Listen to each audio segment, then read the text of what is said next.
he has said to Titus in verse 5 of chapter 1, for this reason I left you in Crete. Crete was an island, the northeastern side of the Mediterranean Sea, near to the Promised Land. I left you in Crete that you should set in order the things that are lacking, and appoint elders in every city, as I commanded you. So, Titus is an evangelist, and his job is to preach the gospel, not just in one congregation, but it says in every city. So in every city you have a congregation, you travel, you share the gospel. And one of the things that is taught in this book is the qualities of sound doctrine or sound church. What God expects of a sound church. What God expects of Christians in the church. And that is what was read in Titus chapter 2. I want to welcome everyone here this morning, no afternoon. Especially like to welcome my wife Alva, who is here, and for all those who are visiting. And we want to again share our sympathy with Brother Joy, who has lost his mother, and Tika, another member of our family. Of course, we welcome the Wilsons, who are here. They're here from the Patagans congregation. And Brother Wilson has played an important part in our relief program, and he has led singing today, and this will be one of several times when he will be here. And I'm prophesying. And I'm predicting that he will be able to share with us. So, Paul is saying to the church in Crete, the church there on the island, he's saying to Titus, speak the things which are proper for sound doctrine. Meaning, sound or healthy teaching. You know, in facing your tribulation and the challenges of the death in the family, every time we face difficult times, the Word of God will be our sustainer. Amen. In Hebrews chapter 12, verse 1 and 2, the writer, some say it's Paul, says, therefore we also, since we are surrounded by so great a cloud of witnesses, meaning in chapter 11, he has listed a long group of about 12 Christians who are people, not Christians, but brethren who have been faithful in the Old Testament period. A cloud of faithful witnesses from the Old Testament who have been faithful to God in a variety of circumstances and have made it through to eternity. Let us lay aside every weight, bearing in mind these cloud of witnesses. Let us lay aside every sin that so easily ensnares us, and let us run with endurance the race that is set before us. Friends, Christianity is a journey of endurance. Amen. It's not a journey that you start and you stop. Even when you're tired, you keep on going. Amen. Even when you're faced with all types of problems, you don't stop.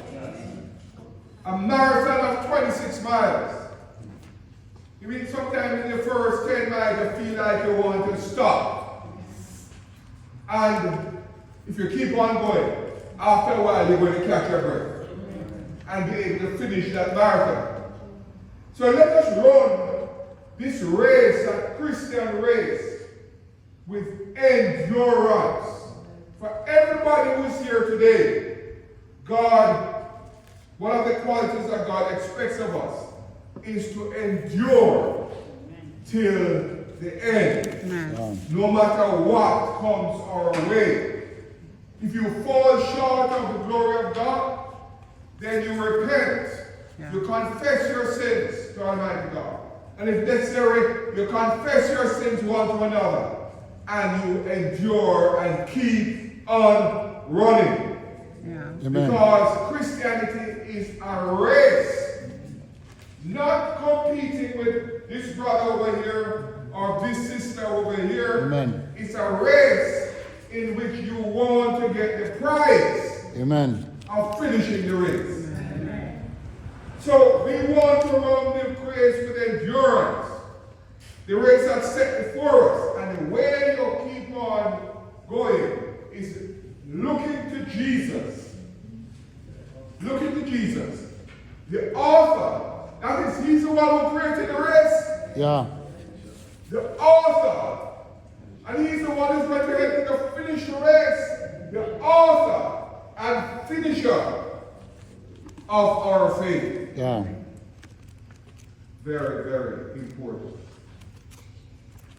The originator of Christianity comes to Christ who died on the cross for his sins.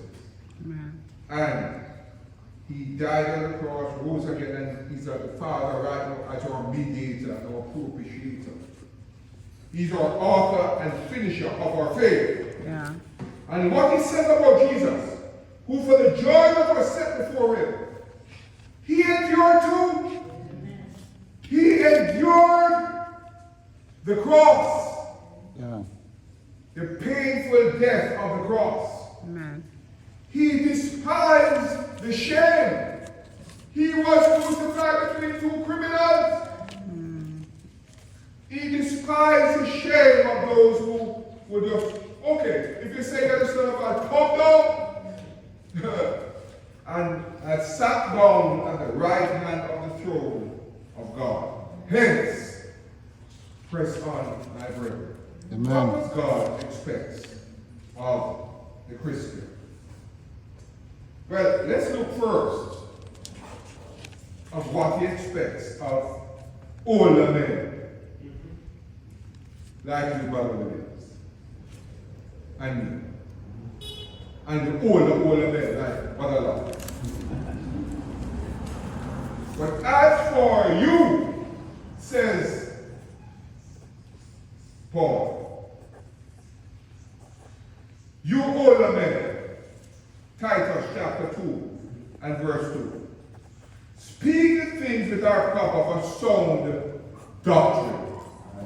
Meaning, at this stage of life, you should be able to give people healthy, pure teaching. When you open your mouth, you should be speaking, thus saith the Lord. Because over a period of time, you have acquired sound teaching. Amen. People don't want to hear myths and unanswered stories and made up stories. They want to hear, thus saith the Lord. Amen. Sound doctrine. He said that the older men be sober or in their right minds. They are not under the influence of alcohol. Amen. Or cocaine, or marijuana, or any drug that would change our thinking from right to wrong. But sober, reverent. You know, over the last 2 weeks we have been pressing this matter of reverent. The Bible says in Psalm 110, 11 says, holy and reverent is his name. But that word reverent is not to be used for any man, but it's a description of what you should be like. A reverend person is someone who is worthy to be revered or looked up to. That is, your faithfulness to God should be such that people say, I want to be like you. Yeah. When I reach your age, I want to have your faithfulness. I want to have the qualities, the Christian qualities that you have.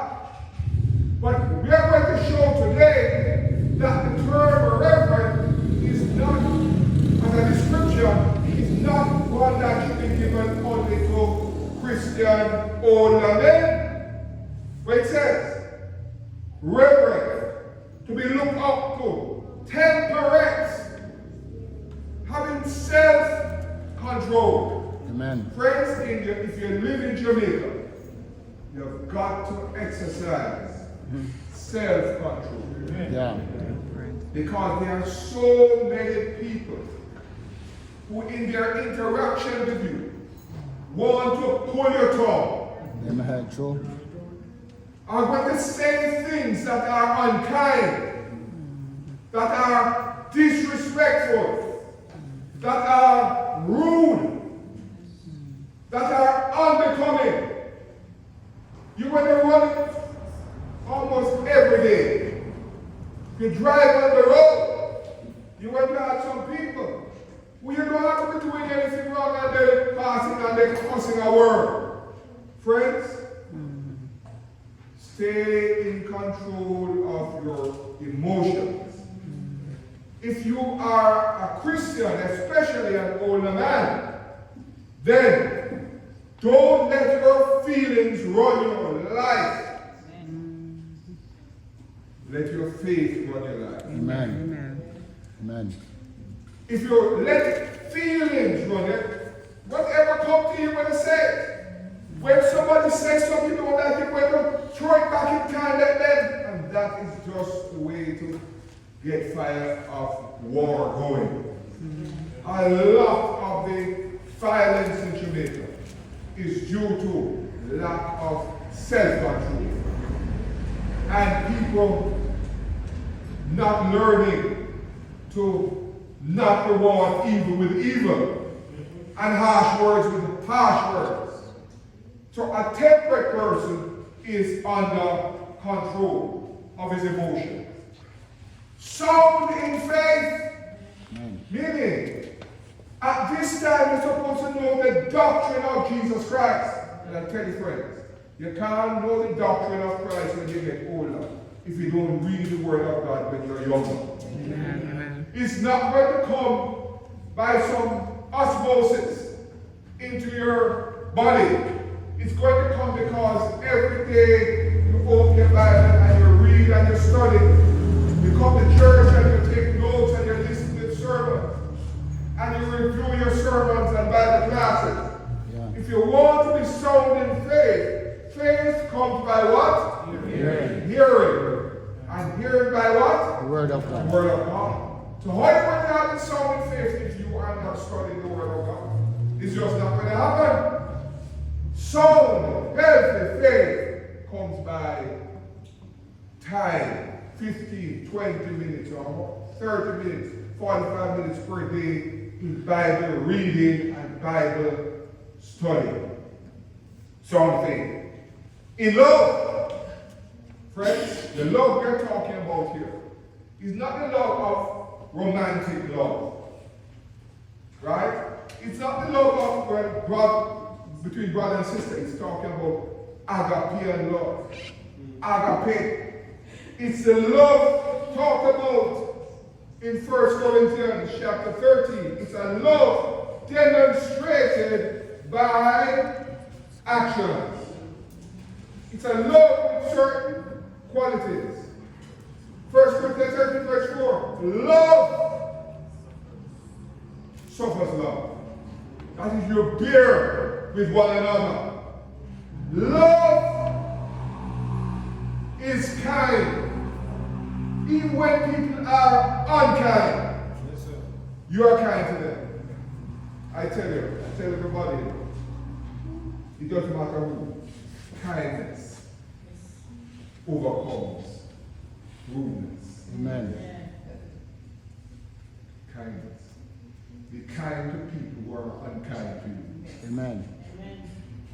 Because when you're kind to people who are unkind to you, it pulls out of them kindness. Yeah. When the Bible says, do unto others as you'd have them do unto you, that is from the mind of God who understands human nature. Yeah.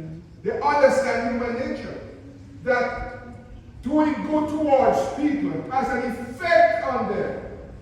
Effecting them. And it almost demands from them. Good morning, good morning. Thank you, thank you. In other words, every time you're courteous to somebody, it pulls out courtesy out of them. Amen. You ever notice that? Yeah. In other words, kindness is a tool of human relations. 1 Corinthians chapter 13 at this time, it does not envy. Friends, when good things happen to people, be happy for them. Amen. Amen. Amen. Don't be red-eyed. Don't be grudgeful. True. Be happy for them and go to them and say, I'm happy for you. Amen. Amen. I'm glad that you got the job. I'm glad you got the promotion. I'm glad for you. In other words, when you love, you wish the best for people. 1 Corinthians chapter 13. It does not parade itself. It's not puffed up. It does not behave rudely. Loving people are not rude to people. True. You're kind. True. You're courteous. You're helpful. So we are sound in faith, in love, in patience. Rome was not built in a day. We hear that said all the time. People don't change overnight. Sometimes it takes time for brethren of coming to faith to start to develop certain qualities. Just like it was with you, Yeah. and sometimes still with us. Right? But be patient. Yes. Because we expect God to be patient with us. The Bible says all have sinned and fallen short of the glory of God. So all the men must have these qualities. Sound doctrine, sober, reverent, temperate, sound in faith, in love, in patience. And then now, the older women, or you may want to say the less young women. Likewise. He says in the same way that the older men must have certain qualities. Since this is what God expects of less young women like Sister Mary. Right? I won't call her the word names. Notice the word that they be reverent. What? I thought that was only used for the men. No, man. Women, older women, must be reverent in behavior. Yeah. Meaning, such behavior to be looked up on and revered, to be emulated, to say, I want to be like you when I grow up. True. I want to cook like Sister Brown when I grow up. Yeah. Revered, respected, worthy to be emulated, not slanderous. Friends, you see this thing called gossip? You see this thing called spending rumor? Yeah. That's quite a obvious system. Amen.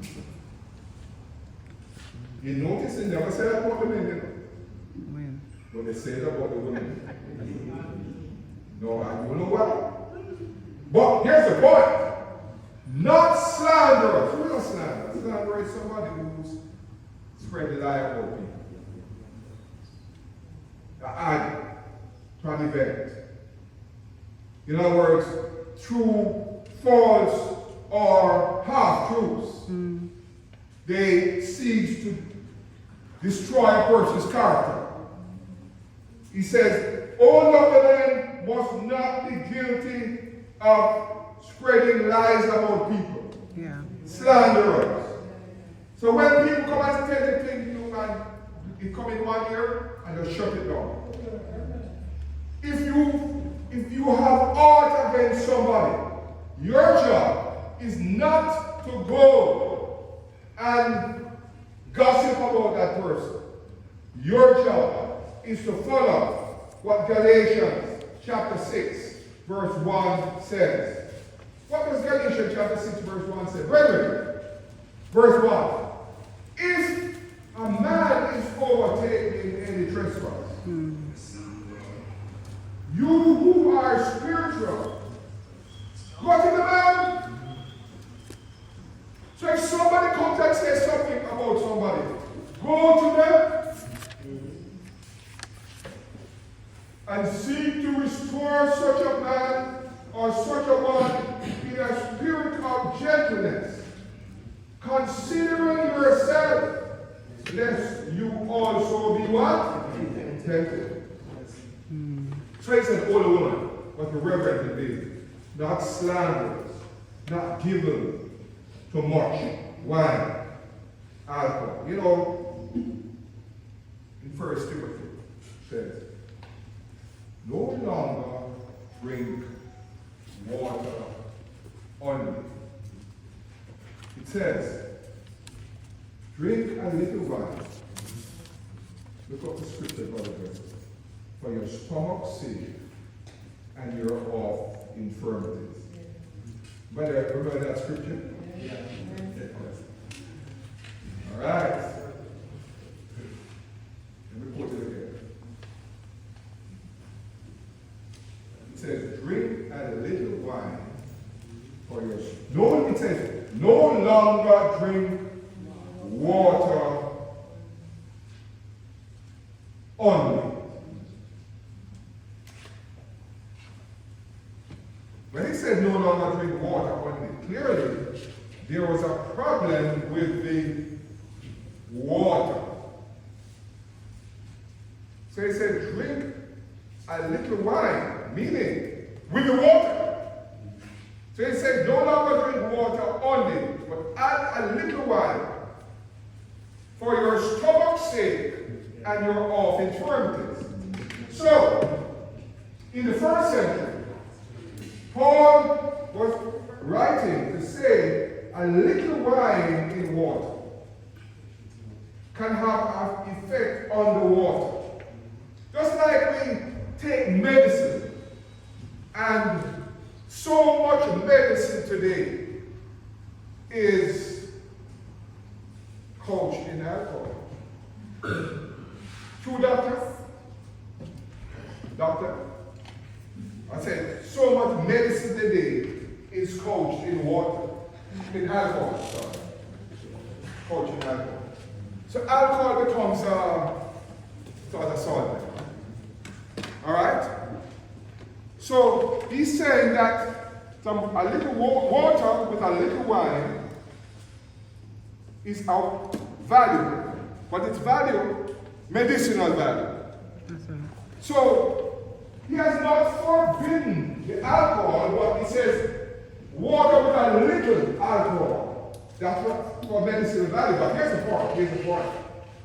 The text says not give too much wine.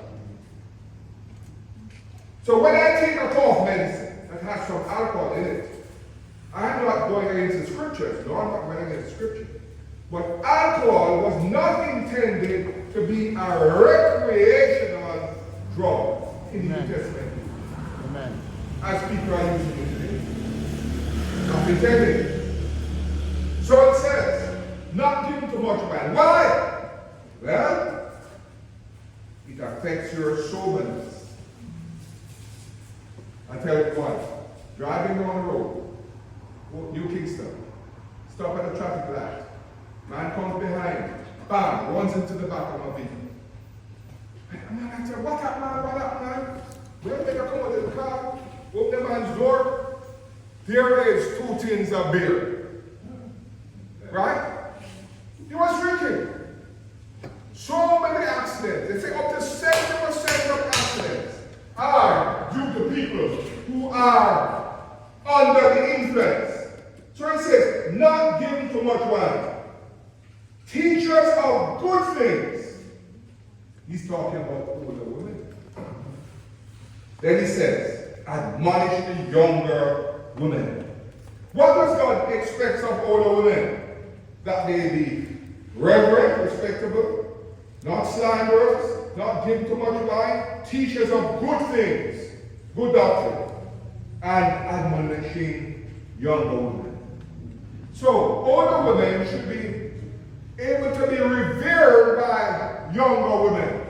Younger women should be able to look up to you and say, I respect how you live. Encourage the younger women to love their husbands, to love their children, to be discreet, careful in speech, chaste in self-control, homemakers. They make good housewives. They take care of their homes. To be good people, obedient to their own husbands, that the word of God may not be blasphemed or even spoken against. Then he says to the younger men, notice what he says. Verse 6. Exhort and encourage Titus, the younger men, to be sober-minded. That same term of being sober that is said that other Christians should also be among young men, sober-minded. But do you notice the amount of men today? You're walking down the road, you're driving the road one morning, and you see in one hand they have this, and in the other hand they have this. You remember? You notice what they have in one hand? Boom! Boom. This book Boom. they call it. Boom. Boom. Boom! Roman boom. Roman boom in one hand. And ganja in the other. Young and old, all over Jamaica, you're seeing the men under the influence. You even see taxi men under the influence, walking around. From 7, 8 o'clock in the morning, you see them. Friends, you can't be like that and be sober. Your thinking will be affected. Amen. Your effectiveness as an employee will be affected. Your effectiveness as a wife, as a husband, no matter who you are. If you're under influence, you can't do things right. You see, when the church building was being built,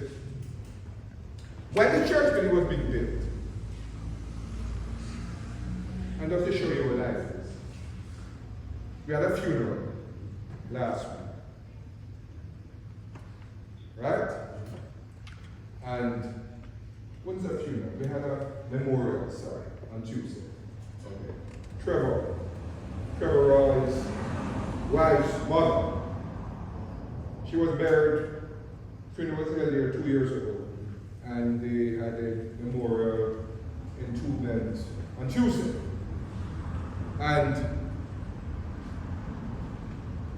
that lady, she and her husband sold us the land under the church buildings. Right? Yeah. Those are God in heaven. Amen. That's how we got it. When we came down here to start the church, they told us, Brother Joy, they told us, people don't sell the land because it's all family. So people don't sell the land. So you now get the land to put in the church building. What you see? We serve a God in heaven. Amen. Amen. And out of the blue, the lady offered the lease and then sell us his land. Amen. That's out of the blue. That's why we have no land. So, we are putting up a church building. here. We did not have permission to put up a big building. So we are put up a wooden building. And we put up rocks over there. And we had this man breaking up the rocks. So, brother Kiddo, boy, you know to this and he took rock. Dig all the rocks. Yeah. Made him feel that way. But when it came to production, after an hour, he done for the day. That's alcohol. Alcohol affects your thinking. Yes. It makes you feel you can overtake a line of traffic when you should stay in line. Right? It makes you feel you can do things that you cannot do. Because you are not thinking right.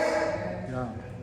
So, young men, no men, stay away from hoops. Stay away from gambling. Stay away from cocaine. Stay away from mind-altering drugs. Exalt young men to be sober-minded in all things, showing themselves a pattern of good works. That is it. In doctrine, showing integrity. Husbands! In other words, say, young men must also show the quality of reverence. Yeah. That people can look up to you and say, good brother. Yeah. Right? As a young person. All Christians must let their light so shine before men. Amen. So you can be reverent. Amen. People can look up to you and say, I want to be a Christian, just like sister, or just like brother, so and so. In doctrine showing integrity, reverence, incorruptible, sound speech that cannot be condemned. That one who is an opponent may be ashamed, have nothing even to say about you. Yeah. Friends, if you're a Christian, watch what you do. Preserve your integrity. Let your light shine before you.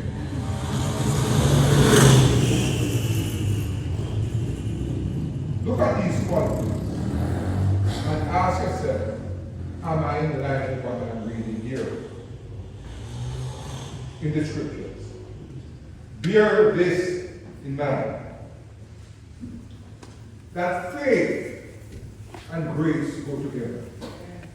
In verse 11 of this passage, he having listed all of these qualities, says, for the grace of God that brings salvation has appeared to all men, teaching us that denying ungodliness and worldly lust, we should live soberly, righteously, and godly in this present age. Young men, soberly. Older men, soberly. Young women, soberly. Older women, soberly. Why? Look at verse 13 of Titus chapter 2. Looking for the blessed hope and glorious appearing of our great God and Savior, Jesus Christ. We are looking for the return of Christ. Therefore, be careful how you live. Verse 14. Christ, who gave himself for us, that he might redeem us from every lawless deed and purify for himself his own special people, zealous for good works. Amen. Amen.